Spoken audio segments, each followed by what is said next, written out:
संस्कृत में समय। यस, संस्कृत में समय कैसे लिखा जाता है, कैसे बोला जाता है, ये आज मैं आपको बहुत ही सरल तरीके से बताने वाली हूँ। तो आज के बाद संस्कृत में अगर कोई भी समय, जैसे कि आप यहाँ सामने एक घड़ी देख रहे हैं, तो जैसे अब यहाँ पे क्या हो रहा है, टाइम 10:10 हो रहे हैं, तो इसको अगर संस्कृत में लिखना है तो आप कैसे लिखेंगे वो आज हम यहाँ पे पढ़ेंगे। किसी भी समय को, सिर्फ यही नहीं समय को।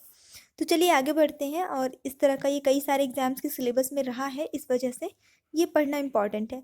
तो देखिए, आपको सिर्फ एक चीज़ ध्यान रखनी है, आपको 1 से लेके 12 तक की गिनती को संस्कृत में क्या कहते हैं ये आपको याद होना चाहिए।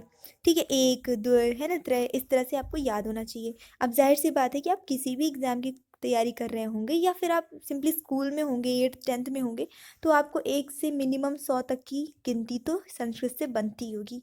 यहाँ आपको चाहिए सिर्फ 12 तक। चलिए, अब इसको आपने याद कर लिया। अब आप कुछ ऐसे याद कर लीजिए कि जैसे आप हिंदी में जिसको आप बजे बोलते हैं, बजे, इस तरह से मैंने सरल शब्दों में से लिख रखा है। जिसे आप कहते हैं बजे या ओ क्लॉक कहते हैं इंग्लिश में, इसको आप संस्कृत में कहेंगे वादनम।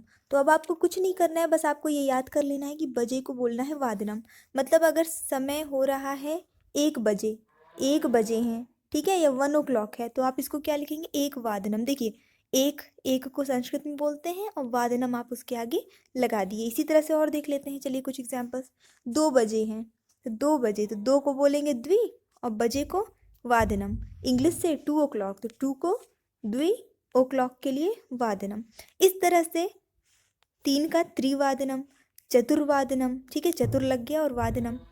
5 का मतलब पंच, तो पंचवादनम, ठीक है, बस वादनम आपने ऐड करना है और कुछ नहीं करना है। षडवादनम 6 के लिए। 7 के लिए क्या, सप्त होता है और उसके आगे ऐड करना है वादनम, मतलब कि 7 बजे हैं।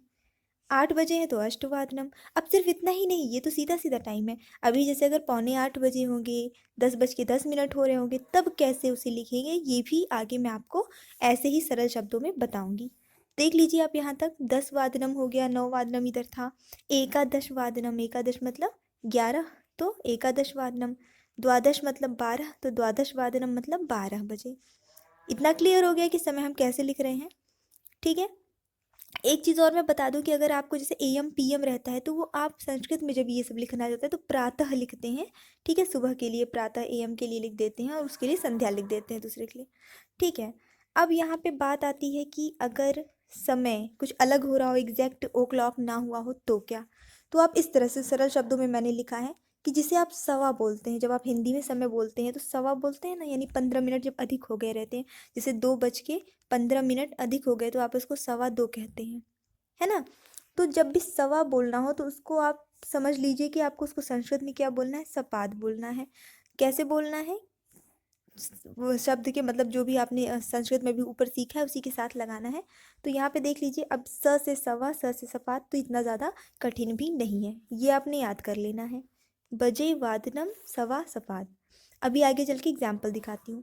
पौने, पौने मतलब जब 15 मिनट बचे होते, जैसे हमने अगर कहा 9:45 बज रहे हैं, तो मतलब कि 10 बजने में 15 मिनट अभी बचे हैं, बाकी हैं।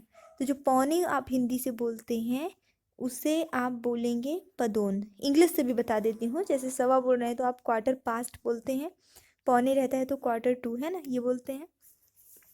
तो पौने, पदोन, सवा, सपाद, ये आपने याद कर लिया। अब अगर कुछ मिनट अधिक हो गए हैं, जैसे अभी 10:10 हुए, तो 10 मिनट अधिक हो गए ना 10 बज के, तो अधिक होने पे अधिक यूज़ करना है, सीधा सीधा।